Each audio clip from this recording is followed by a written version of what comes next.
Allez, bonjour à toutes et à tous, ravi de vous retrouver. On démarre cette émission comme d'habitude par le Bitcoin. Bitcoin intéressant pour l'instant à surveiller évidemment. Donc le premier cluster ici décisionnel a été très largement débordé sans le moindre signal d'achat. Donc pas d'acheteurs sur ce support comme c'était anticipé. Il s'agissait bien d'un support de take profit, je vous l'avais bien dit. Hein, c'est des acheteurs, enfin c'est des vendeurs qui prenaient les profits sur ces supports, chose que j'avais faite également. Évidemment, ils reprennent la main très rapidement, on retrouve de nouveau des cycles bear, le momentum est bien écrabouillé, on a un nouveau cluster décisionnel en approche ici, proche de la zone 61%, on est également en 100% de report de la vague précédente. Il y a beaucoup de choses qui indiquent que par là il va se passer quelque chose, le bas de canal. Donc voilà, ici vraiment, si cette zone devait céder, alors là par contre ça va vraiment devenir très très moche dessous, et là ça va partir verticalisant, c'est-à-dire qu'il n'y aura vraiment plus aucun acheteur. Si on devait péter ce canal par le bas, moi je pense au contraire qu'on devrait y trouver un petit support à proximité. Hein, voilà, donc encore une fois, quid du timing. Hein, mais moi je pense surveiller les signaux là-dedans. On a bien développé le cycle baissier. Il me semble qu'on devrait retrouver des cycles acheteurs dans pas trop longtemps. Cycles acheteurs qui, pour ma part, seront complètement latéralisés comme celui-là. Hein, voilà, c'est-à-dire qu'on passera probablement le truc à plat. Vraiment, je m'attends à une réplique d'un truc comme ça. Hein, voilà, vraiment, hop, comme ça. On revient juste chercher l'overlap ici. Et dans ce cas-là, on aurait une 1, 2, 3, 4. Et ça attendra une 5 étendue qui nous amènera probablement vers la zone des 6002. Donc voilà, moi en tout cas, c'est ce à quoi je m'attends. Hein, voilà, que là, on latéralise. Échec complet. On revient chercher normalement la médiane du canal. Et à partir du moment où on est au-dessus de la médiane, donc ceci là, ici, tous les signaux vendeurs proches de la sous-1 en overlap, c'est à revendre, évidemment. Donc moi, ce que je vais faire, c'est que je vais encaisser un profit partiel ici, je vais attendre, et si ça retombe, je fous le double ici à la baisse pour passer sur les positions cette fois renforcées. Là, j'aurai une très forte conviction baissière. Pour l'instant, bon voilà, je m'attends à ce qu'on vienne tester le cluster. On est sur 61% de retracement à la baisse. Il faut être conscient qu'on a déjà échoué sur 61% de retracement à la hausse. C'est-à-dire que, rappelez-vous, tac, ici, on avait échoué sur le 61%. Donc attention à ce que le marché ne soit pas juste perdu. Et dans ce cas-là, quand un marché est paumé, généralement, il va taper les bornes 61. 61, encore une fois, et ce sera le contenu éducatif aujourd'hui. Pourquoi? Parce que c'est un ratio risque-rendement, en fait. C'est-à-dire que quand vous vendez 61% d'un mouvement, théoriquement, si vous placez votre stop au-dessus du sommet, c'est-à-dire si là, en fait, votre stop est ici, eh ben, en visant la borne suivante, vous avez un ratio de 2 pour 1. C'est-à-dire que c'est bon, pas tout à fait 2 pour 1, parce que 2 pour 1 serait 66% et 33%. Mais en trading, c'est comme ça que ça fonctionne. C'est-à-dire c'est ici c'est à partir de 61% qu'on commence à retrouver des rendements, des risques ratio rendement intéressants en contrariant. C'est-à-dire c'est ici qu'on va retrouver normalement des acheteurs qui vont se positionner juste à cause du risque ratio rendement. Des acheteurs agressifs, c'est-à-dire des gens qui feraient un peu comme moi, mais moi je le faisais dans l'autre sens. Voilà.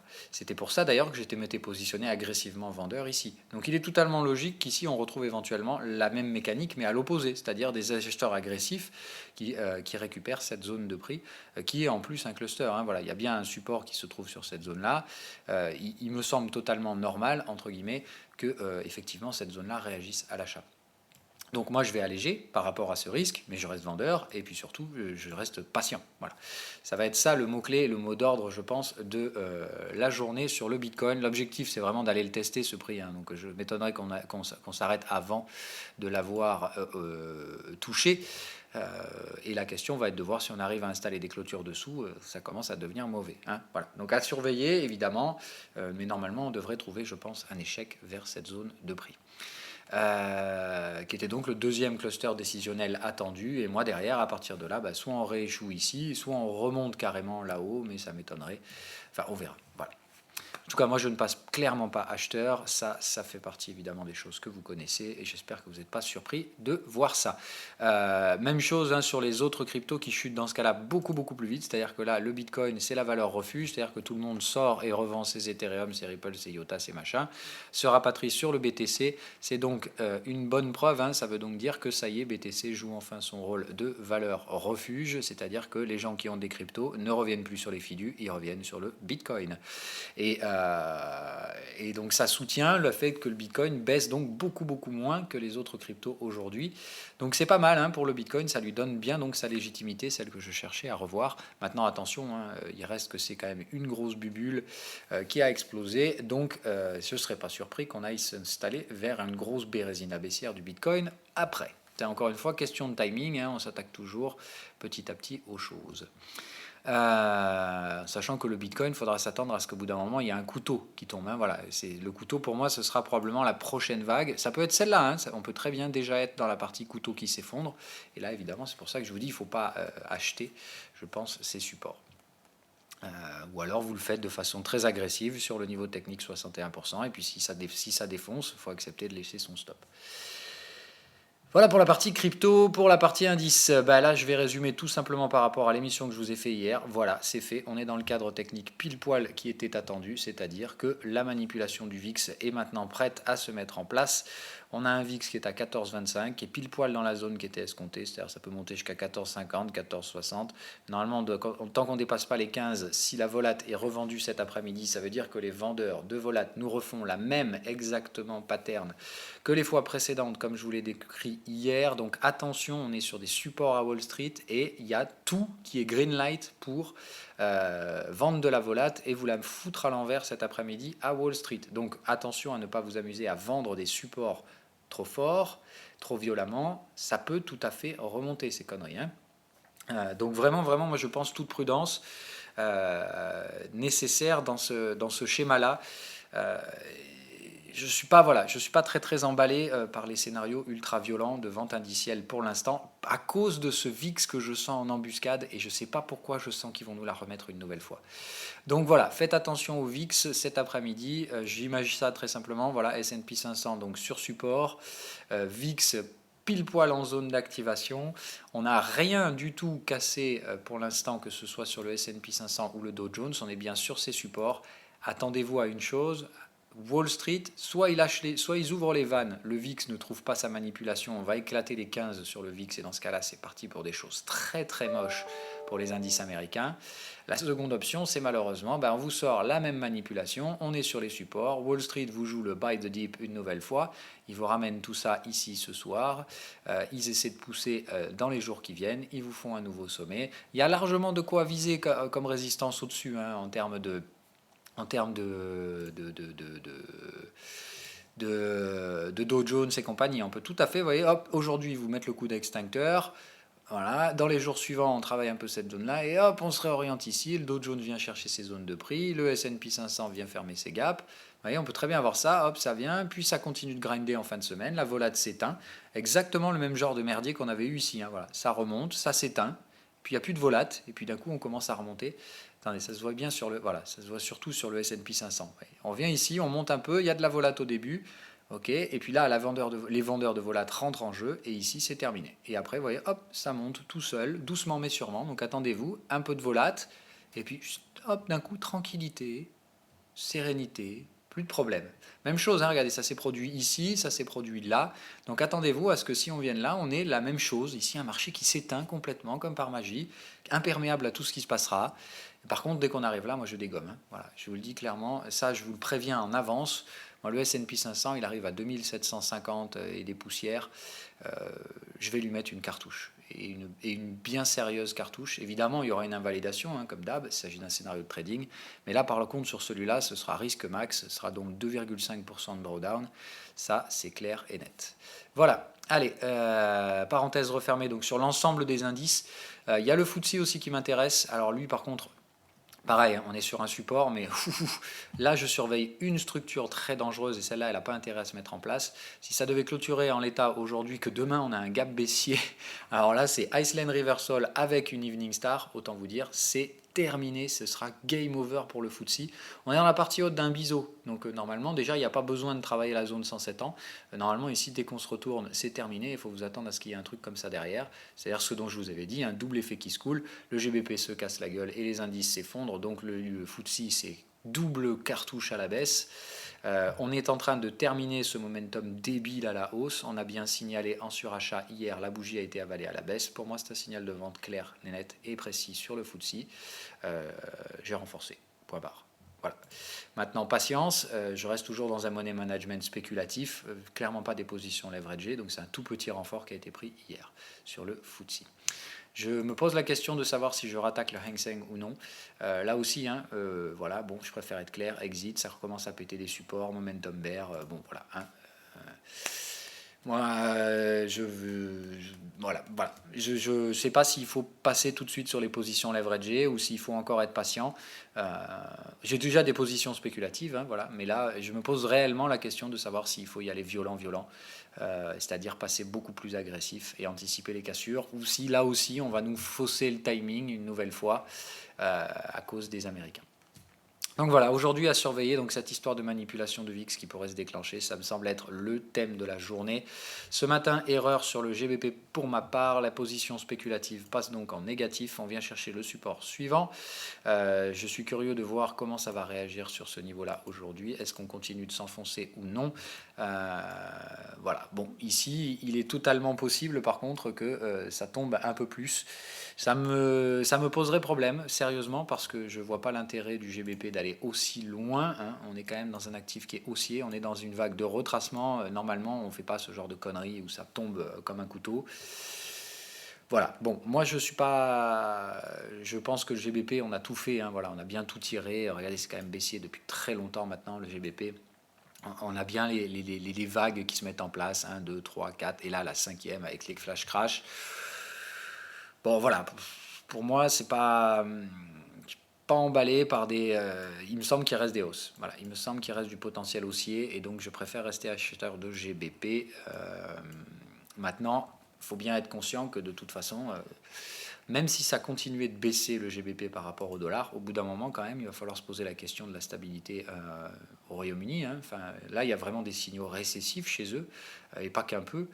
Et je pense que ça commence sérieusement à devenir assez dangereux, cette histoire-là. Bref, bon voilà, moi quoi qu'il en soit, si on devait déborder cette zone et péter vraiment des supports, là je commencerai à me poser des questions. Bon, en attendant, moi je supporte sans problème si on va jusqu'à 1,30. C'est plutôt par là, effectivement, que je commencerai à invalider ces scénarios. Bon, c'est du compte... C'est à voir, hein, voilà. Mais pour moi, ça reste haussier. Ce qui me gêne, c'est qu'effectivement, là, on est en train d'essayer de péter des bottoms trimestriels. Et ça, c'est un peu gênant. Voilà. C'est-à-dire que là, en trimestriel, on est en train de s'installer sous les bottoms et d'y faire des clôtures. C'est pour ça que j'aimerais bien qu'aujourd'hui, hop, GBP, ça remonte. Ça me donnerait un sentiment. Voilà. J'ai pas envie de voir de clôture installée sous un 34, en fait. Voilà. Mais pour l'instant, bon, ben voilà, on va voir, mais c'est un peu gênant. Voilà. Donc la journée n'est pas terminée, hein, il va de soi. Mais si je pouvais avoir donc une réhausse brutale aujourd'hui du GBP, en gros on digère la news à la baisse, mais au final c'est acheté et on remonte. Si on pouvait voilà, au moins remonter, clôturer là ce soir, voire au-dessus, c'est-à-dire revenir clôturer sur la zone de volume, ce serait je pense une bonne nouvelle pour la partie GBP-USD. Évidemment si on s'amuse à installer des clôtures sous 1,3345, pour ma part ça va être des invalidations partielles, c'est-à-dire qu'ici je commence à encaisser une partie de mes pertes pour réduire l'exposition sur ce truc-là, évidemment. Donc voilà, on verra si ça permettra de déclencher le FTSE, puisque regardez aujourd'hui, parmi les indices, le FTSE est celui qui baisse le moins. Pourquoi ? Parce que voilà, le GBP baisse et du coup ça permet d'amortir la chute. Mais encore une fois, si le GBP se met à remonter demain et dans les prochains jours, ça veut dire demain et dans les prochains jours, ça veut surtout dire qu'on a formé un bottom, c'est-à-dire que derrière il n'y a plus que de la hausse à espérer. Et dans ce cas-là, malheureusement, le FTSE prendra donc le double effet qui se coule escompté. Le gold est l'autre actif du moment. Est-ce qu'on va casser la résistance ou non ? Les indicateurs semblent indiquer que non. C'est assez mitigé, mais ça semble dire que plutôt baissier. Donc moi, le gold, il va de soi que pour l'instant, je suis toujours sur des leviers spéculatifs. Mon stop a été placé sous le TP. Si le TP ne suffit pas à renverser la tendance et qu'on devait aller plus bas, il reste un support en dessous. Et encore une fois, il n'y a aucune interdiction au fait qu'on aille chercher 1264. Moi, il va de soi que, comme j'ai acheté tout en bas, je préfère mettre mes stops ici. Si ça retombe, je me déclenche et je rachèterai le support suivant, 1273. Donc pour l'instant, patience sur le gold, attentisme, mais je vois que les boules ont du mal à prendre la main. Il est donc possible que les bears nous la remettent une nouvelle fois. Si on regarde en daily, hein, voilà, hier, nouvel échec. On a fait une mèche haute, c'est pas franchement la stratégie la plus intéressante. Donc aujourd'hui, à moins de réussir à dépasser la mèche haute, voilà, il va falloir faire quelque chose. Mais je vous dis, il suffit que Wall Street vous vende du gold, vende du VIX, vous allez vous retrouver avec un gold ici ce soir, et là malheureusement ça veut dire que ça permettra au gold de chuter, ça permettra évidemment donc aux manipulations indicielles de se mettre en place. Donc à surveiller, faites très attention avec Wall Street cet après-midi. La réussite d'hier, c'est le gaz, mais on ne va pas se gargariser d'un truc. C'était attendu depuis un bon moment. Attention, on arrive donc sur une zone 127% et haut de canal. Donc à surveiller quand même aujourd'hui qu'il n'y ait pas de signaux de fin de tendance en intraday. Pour l'instant, c'est juste bien orienté. Je ne vois pas de raison de s'inquiéter. Mais voilà, il va de soi que si on faisait ici pullback, bull et qu'on avait un TP ou un exit par là, il faudra pour ma part déclencher des partiels. Je recherche cette zone de prix, c'est-à-dire que moi j'attends de voir comment comment se comporteront mes cycles quand on aura testé 2,96. S'il n'y a rien qui se présente ici, je prendrai qu'un tout petit TP de 20%, je laisserai le reste filer. L'US Oil, je commence à me demander si je ne vais pas prendre des petites ventes, parce que là pour le coup on a vraiment tenté un truc un peu dangereux, c'est-à-dire qu'on a fait ça, on a tenté la cassure haussière, c'est-à-dire que ça en fait c'est structure ending diagonale, hein, qu'on soit bien d'accord, quand vous avez un truc comme ça en vague 5, voilà. Donc moi je me pose la question de savoir si je ne vends pas l'US Oil ici, avec un stop au-dessus du sommet pour viser 2 pour 1, c'est-à-dire retour vers le support ici à 68,71. C'est une question que je me pose sérieusement. Je pense qu'on est en train de former une ending diagonale. Maintenant, est-ce que réellement on va pouvoir s'écrouler? Je ne sais pas nécessairement si ce sera le cas. Disons que dans ce trade, à la limite, moi ce que je surveillerais, ce serait donc une entrée par là, dans le coin, pour faire du coup une entrée à la vente. Alors plutôt en cassure, hein, donc j'attendrai qu'on aille un peu plus bas. Donc je dirais cassure de ce support avec une entrée à la vente. Dans ce cas-là, ça ferait une invalidation au-dessus du sommet. Voilà. Typiquement, hein, on tente de casser, donc ici c'est une structure d'excès, on peut sans problème normalement gérer son risque sur le sommet. Hein, voilà. Donc là, ça ferait invalidation, sortie, entrée, pardon. Dans ce cas-là, je dirais une petite structure TP1 pour payer son stop parce que c'est quand même un peu risqué. Donc là, moi je dirais arriver ici, je paye mon stop. Arriver en cassure, je passe. Enfin, donc target 1, ensuite on remonte. Dès qu'on casse la target 1, je pense passer break-even. Voilà. Et puis évidemment dans ce cas-là une target 2 là. Je ne viserai pas plus que ça, hein, d'accord. Ça me semble vraiment être un mouvement en contre-tendance. Donc voilà, mais je ferai ce genre de trade, ça me paraît pas mal sur l'US Oil. Donc pour l'instant, vraiment, je dirais encore en schéma de patience, mais il me semble que ce truc est quand même assez parti pour baisser. Tout simplement, si les indices s'écroulent, je ne vois pas comment l'US Oil va rester très fortement orienté. Je vois tout le monde qui voit des targets à 80, 75 et compagnie. C'est peut-être pour ça qu'on va au final ramasser quelques stops d'abord. On ira peut-être, mais ensuite. Et dans ce cas-là, voilà, faites attention. Moi, je pense qu'on peut avoir ce report en canal. C'est-à-dire que ça passe pas baissier non plus. Hein. Je ne pense pas que ce soit baissier. Mais vous voyez, tout le monde s'extasie. Et en fait... Hein, donc voilà, il s'agirait donc d'un scénario en renversement. On voit bien en termes de signal la tentative de break, l'échec. Donc il faut vraiment repasser sous le niveau de break pour déclencher éventuellement un contre-pied baissier. Il s'agirait donc bien d'un trade à prendre pour racler les stops de ceux qui seraient rentrés à acheteurs ici sur cette fausse cassure. Sur l'euro-yen, là, voilà, no comment.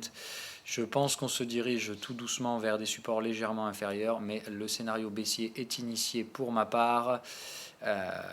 Donc voilà, c'est parti, hein, les renforts sont exécutés sur l'euro-yen, on est bien en breakout baissier, tout indique une grosse bérésina en bonne et due forme.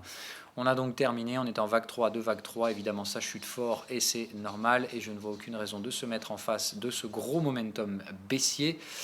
Les positions leveragées sont donc lancées sur l'euro-yen, patience, mais ça devrait continuer de tomber. Sur la partie action hier, autre chose, renfort donc sur Tesla, on est sur le support, on a bien tout fait. Il n'y a pas de raison que cette fois ce support tienne. Donc on arrive sur les niveaux de validation. Je m'attends donc à ce que ce break soit poursuivi aujourd'hui par un gap baissier. Donc à voir donc si ça poursuivra à la vente aujourd'hui sur Tesla ou non. On est donc sur un support très faible. Les signaux de breakout sont là. On va voir si j'ai anticipé un peu trop vite. Si j'ai anticipé trop vite sur ce break, je me ferai dégommer. Il va de de soi que les renforts ont donc un stop ici au-dessus de la dernière résistance. Si je me suis fait piéger, j'accepterai de rendre les renforts. Je resterai toujours en position vendeuse, hein, qu'on soit bien d'accord, mais je stopperai les renforts. Voilà, là j'ai donc pris un renfort hier sur Tesla. Les autres ne m'intéressent absolument pas. Boeing m'intéresse parce que, voilà, hein, donc tentative de gap haussier d'accélération pour aller chercher le sommet historique, ça échoue lamentablement avant et on referme le gap. Moi, donc maintenant, là, ce qui m'intéresse, c'est de voir comment ça se poursuit. Est-ce que ça, c'est donc un faux départ au-dessus? Rappelez-vous que ça, c'est la zone que je recherchais, moi, pour vendre. Comme j'ai vendu plus tôt, au final, je n'ai pas vendu cette zone de prix-là. Je vois que le marché a essayé de déborder complètement la zone. Si on invalide et qu'on revient derrière, moi, ce que je veux voir maintenant, par contre, c'est l'invalidation du breakout. Je ne veux surtout pas voir l'installation d'un cycle bullish ici. C'est-à-dire qu'on a débordé la target, mais avec un gap, et le marché ne poursuit pas au-delà du gap. C'est ça qui m'intéresse. Moi, ce que je veux donc voir maintenant, c'est le momentum qui fait surachat, survente. Je veux voir le momentum s'écrabouiller ici, revenir chercher le support et poursuivre. Je veux surtout pas voir un support se former ici. C'est-à-dire que je ne veux pas que les prix viennent là et qu'on retrouve des boules. Dans ce cas-là, ça nous ramènerait probablement vers le sommet historique. Ou en tout cas, ça ramènerait vers un pullback. Ça ne m'intéresse pas. Moi, je veux vraiment qu'on poursuive à la baisse, qu'on prenne tout ça à contre-pied et que ça, du coup, soit juste une très mauvaise chose. Voilà, on a bien une englobante baissière. Je veux que ce marché la valide. C'est-à-dire, je veux que ce break soit invalidé. Je veux qu'on reparte à la baisse. Et alors là, ce sera le gros piège à prendre, avec un gros contre-pied pour tous ceux qui auront acheté ce truc-là. C'est-à-dire que derrière, là, ici, c'est gros renfort, enfin renfort sous le support, hein, pour dégommer les stops, parce que tous ceux qui ont acheté là, leurs stops sont ici et là. Donc évidemment, je veux me régaler de ces stops-là. Hein. Donc il va de soi que pour moi, il y aura donc des renforts à faire sur Boeing, en contre-pied, parce qu'on sera dans un marché complètement en panique, qui sera obligé de se vendre. Rappelez-vous, hein, je vous ai dit, Boeing, c'est un crack qui est à venir derrière, hein, sur la valorisation. On leur a donné un pognon énorme pour racheter Airbus et ils n'y sont pas arrivés. Donc voilà, hein, ils ont de la capitalisation qui ne sert à rien. Certes, il y a des petites innovations, hein, donc ils ont construit un avion avec des ailes rétractables, c'est bien, mais en attendant, on reste en fin de cycle économique, c'est suracheté, ça a beaucoup trop de cash par rapport au profit, donc ça chutera, c'est qu'une question de temps, encore une fois. Et donc, patience pour l'instant, j'attends de voir des validations sur Boeing pour passer aux choses sérieuses. Voilà, j'ai fini pour la revue aujourd'hui. Ah non, invalidation aussi sur ça, je me suis fait chasser les stops. J'ai été assez con de remonter mes stops ici, hein, c'est-à-dire quand on est venu travailler la résistance, j'ai remonté mes stops. Je me les suis donc fait dégommer aujourd'hui sur les Bund, donc c'est tant pis, hein, voilà, c'est comme ça. Alors après, c'est une perte qui n'est pas sèche, puisque j'avais pris des gains, donc je ne fais que rendre une partie des gains. Mais c'est un peu dommage, mais c'est comme ça. Je ne comprends pas trop pourquoi les Bund rebaissent autant. On sait très bien qu'on est en fin de QE et que du coup, les Bund allemands sont plutôt amenés à repasser vers la zone des 1,15 que de retourner à 0,30. Mais pour l'instant, je vois que ça veut consolider un peu plus. On peut venir tester par exemple cette zone support à 0,43, 45. Voilà, je dirais par là, hein, voilà, dans cette zone de prix, c'est effectivement par là que c'est intéressant. Donc pour les Bund, pour ma part, je suis donc out et j'attends de nouvelles informations. Je prends vos questions, donc, parce que j'avais oublié de le refaire l'autre jour, pour répondre à vos questions. Donc, ok, merci. Bluffant, ok. Je ne vous conseillerai jamais un broker, je n'aime pas du tout ça. Ça me semble pas faire partie de mon travail de devoir vous indiquer un broker. Ok, alors oui, non, effectivement, attendez, j'essaie juste de voir les questions. Ok, alors oui, c'est pas ça. Donc en fait, pour vos DTGRT, alors une seconde, je vais aller. Voilà, pour DTGRT, c'est ça qu'il faut que vous mettiez. C'est quandle.com/DTGRT. C'est ça qu'il faut que vous tapiez dans TradingView, dans la barre de recherche là-haut. Hein. Voilà, c'est ça qu'il faut que vous mettiez pour pouvoir avoir donc le taux moyen d'exécution en repo sur le marché donc du repo. Voilà, effectivement, c'est ce qu'il dit. Ok, effectivement. Alors, ceux qui espèrent des bénéfices sur crypto ont un logiciel dépassé. Il fallait investir en 2017-2018. C'est l'année du retissage des gogos rentrés. Oui, bien évidemment, hein, c'est le principe. C'est-à-dire que voilà. Mais je pense que pour l'investissement à long terme, c'est au contraire maintenant que ça se joue. Alors. Going to pyramid schemes, okay. I think we're good. So, on a fait toutes les questions. Donc, si vous avez des questions, n'hésitez pas à les mettre là. Hein. Comme ça, j'y répondrai. Là, il n'y a pas de questions au final, mis à part celles qui concernaient DTGRT. Donc voilà, n'hésitez pas dans les prochaines vidéos à me mettre des questions. J'essaierai de systématiquement les regarder maintenant. Bye bye et bonne journée.